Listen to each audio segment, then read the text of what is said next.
Hi, everyone, and welcome to another live Ethicast here at the 16th Annual Global Ethics Summit, coming to you virtually and from live at Atlanta, Georgia. I'm here with my friend and colleague, Kimberly Allen of GAN Integrity. Kimberly and I have gotten a chance to work together quite a lot in recent weeks as we've collaborated, as well as many other people on our respective teams, on a fantastic joint report put out by Ethisphere and GAN Integrity about third-party risk management, the power of AI, and how all this is going to transform the way you look at this very, very important piece of compliance and ethics. So, Kimberly, let's talk about it. Why don't you walk us through a bit about the report itself and why you're so excited about it? Yeah, super excited about this report, Bill, because I think it really touches on this very pivotal moment for compliance teams, which is where third-party risk management and all the inherent complexities that is making it really difficult to manage today.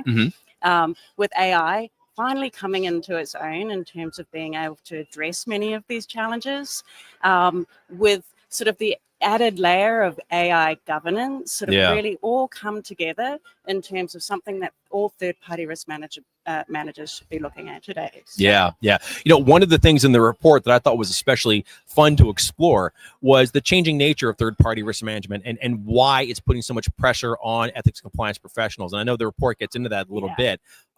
Real quick, as kind of a bonus question I have for you, can you talk a little bit about how you see those changes sort of transitioning and transforming how we're looking at third-party risk management in general? Like what is making life so much more complicated for people in this space? Yeah, well, third-party risk management, and the report draws on this, has become increasingly complex. So now organizations are managing thousands of third parties. And then it's not just the third parties that they need to manage today. It's getting further into the supply chain, subcontractors, fourth parties, fifth parties, and beyond, especially with some of the supply chain risk, expectations that are coming out with modern slavery, for instance. So there's that element which is making it really difficult.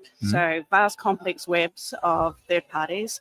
And then you have all these changing and shifting expectations coming through from the regulators. So lots of shifting and evolving regulations that compliance teams need to be aware of. And then just all these interconnected risks. So it's not just ABAC risk today. There's the ESG risks, there's the cybersecurity, financial health. So, and they're often all interconnected. So it's making it really hard for teams to keep up today using traditional methods and manual processes. One of the fun things about this report as we were developing it is that at one point during the writing stage, we were talking as kind of like a signature piece of regulation to kind of really draw people's attention on this was the EU supply chain due diligence directive, which by the time we got this into a place, like, oh, wait, hang on one second. The omnibus. We got the omnibus bill, right? So like that's how fast the whole scene is moving. So it's really kind of exciting to talk about it because the challenge and the opportunity is moving at such a pace that it's a real opportunity for ethics and compliance teams themselves to not just rise to a challenge, but also prove how they build value by being able to stay current with this. That's why this report was so fun. Yeah, and I think this is where AI comes in. So AI now is finally at a point where it's really earned its stripes to say that it can start to address many of these challenges, and it's kind of uniquely positioned to do so. So it can analyze these vast data sets. It can detect anomalies. And it can predict emerging risks, which really, again, go beyond what we've been able to do traditionally. Indeed. So now AI is sort of at a point where it can make a difference. In Yes. risk management program. Well, this is a topic I could talk about all day long, but I do want to pivot for just a moment to talk about the report itself and what makes the report itself so unique, because this is not just simply a PDF we sort of packaged up and sent out to the world. There's some kind of unique qualities to this that kind of make this a really good learning experience for our audience. So can you talk about some of the special aspects of the report itself and how we chose to publish it? Yeah, I'll talk about a few aspects. The first is just the content itself. I mean, the content is really quality content coming out of Ethisphere, coming out of GAN Integrity, but also looking to other market research reports in the industry. So it's bringing a lot of really important research information and benchmarking together. So one. Two, it's a really engaging digital format.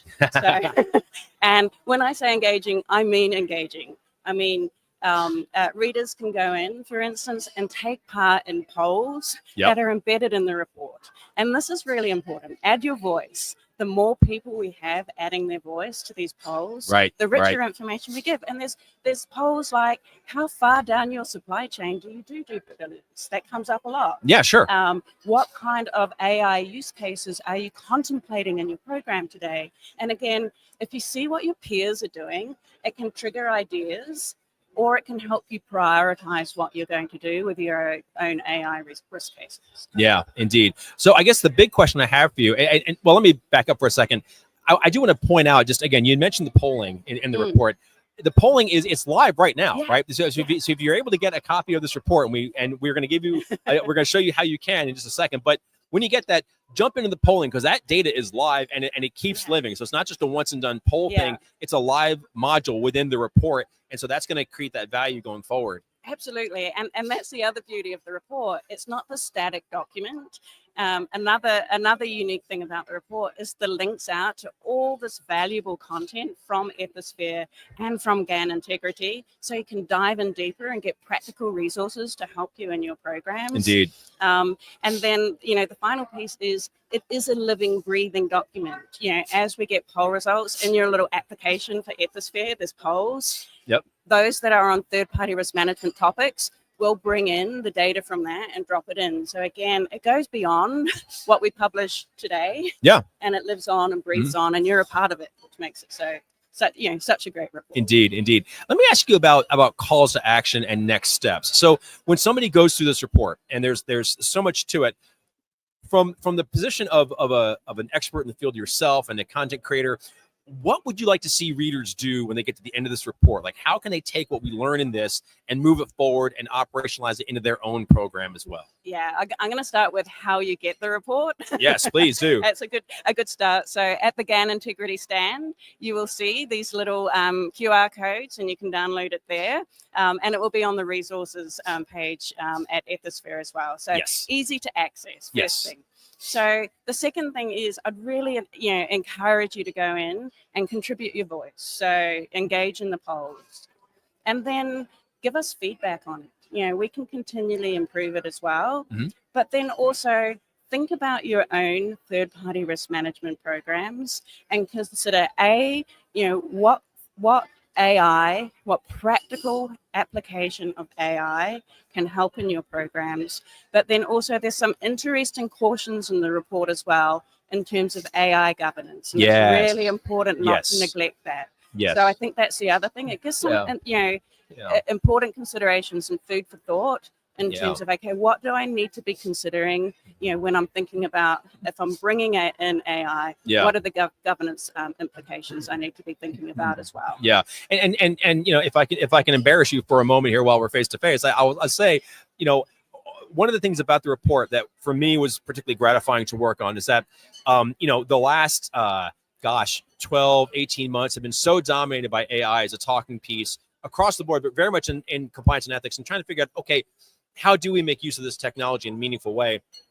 This report isn't just a top of the mountain sort of, hand wave about AI. We're talking about the actual operationalization of this technology, which is important because that's what I'm really excited about. So I think we've crossed over from the the ideation phase to the implementation phase. And I'll just say that, for anybody who looks at this report is also a really nice, pathway for people to connect with you guys and to talk about, all the thought leadership and all the expertise that you have to offer as well. You guys work with companies that do this all the time. You are really, really good at knowing what it means to put this technology into place and to make it work for yourself. And so you've got the intelligence to know, like, what does it mean to not just want to, philosophically to embrace AI, but to actually figure out what kind of platform do we use, how do we use it, how do we measure it, how does it actually move the needle in a meaningful way? Yeah, we don't believe in AI for AI's sake. Yeah. It's really about what is the purpose of the challenge that you have before you, and is AI the right solution?